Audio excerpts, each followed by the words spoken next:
start with any injuries, anything new? No, Marcus and Rob will test out on the court. Marcus feeling better. The assumption that both are playing. Okay. Is Aaron still on assignment? No, he's back. He's back. Yep. Okay. This is obviously a different kind of test for ball movement. You got Gobert in the middle. Tatum has been great getting to the rim, but he has had problems against shot blockers. What's the approach here to keep attacking? Yeah, I mean, he's a deterrent at the rim, but he's a big that typically stays back and drop. And Tatum at 37, they're at their place. And a lot of times that drop coverage, he works really well against. Obviously, getting to his spots, getting his pull-up. Even going back and looking at that game, he had 37 on 2 for 11 threes. So he had a ton of good looks. And so he'll get what he gets off Gobert. But what we do talk about, especially against teams with a lot of shot blockers, is making the proper reads. You know, he's going to draw that attention, and you got your drop-offs or your kickouts. And so he's done a great job at that lately, all year actually. And you know, although he's there, you can't take away your aggressiveness at the rim. We talked about rest a lot recently, but where's the line between getting guys the rest that they need and keeping that chemistry going? Yeah, it's a balance. It's for a few reasons. You want to obviously be well rested and healthy going into the playoffs, but not take away what we've improved on and areas we still need to get better at, as well as building up playoff minutes. And so it's a balance there. You know, the 36 or 7 that he's at, that's going to probably increase to 39, 40 in the playoffs. So we don't want him to be too rested where he's going into the playoffs and we take that spike in minutes and he's, tired after a 7-game series or whatever. So it's a balance there, but nights off, you want to find the full night off, not a 25-minute night. And so that's what we'll look at over the next few games. Thanks.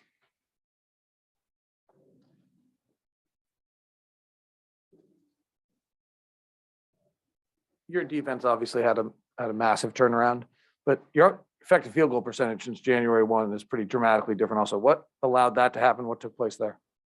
Health and making shots.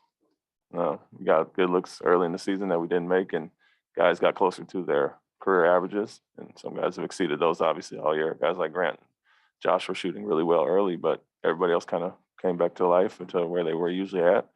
The ball movement has really improved, and that's obviously going to get you better looks as well. And then defensively, your foul rate's way down. Did you make a change there or in some way? Just put emphasis on it. We were bailing teams out way too much early in the season. First 15 games really had people in tough spots, fouled a lot of shooters, and slapped down at the rim. So something we worked on, we're conscious of, and got improved that. And the guys have all taken that to heart, knowing we can defend without fouling, putting people in tough spots, and not bailing them out at the end.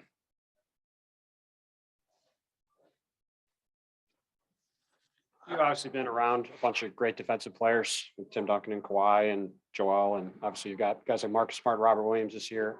I was curious, Marcus was talking the other day about guards being able to win Defensive Player of the Year. Do you think with where the league is now that a guard can or should be able to win Defensive Player of the Year, or is it because of the impact that bigs have on the whole court? Do you think that's sort of more the way things should go?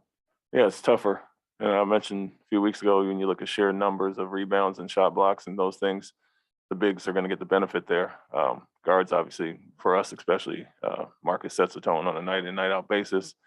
And just like bigs get credit for guarding 1 through 5, I think guards should as well, and guards and wings. And so that's where we benefit to have a tough guard, strong physically, and big wings, but versatile bigs as well. So the credit that Al and Rob get for doing what they do, switching on the guards, a lot of times we don't have a mismatch when we switch our smalls onto their bigs as well. Thank you.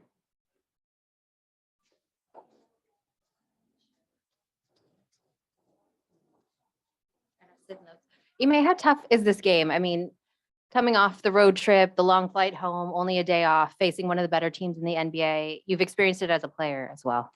A lot of times that first game back coming, off of a long road trip, west to east is tough at times, but we had a semi-tough trip going all the way to the Bay and played well. Then going from Sacramento to Denver, getting in late, played well there too. So I think our guys are okay as far as that and have responded well. And so big picture, we look at one more game against a tough team tonight. You got a few days off with no game, so let's leave it all out there. That's all I had. Thanks.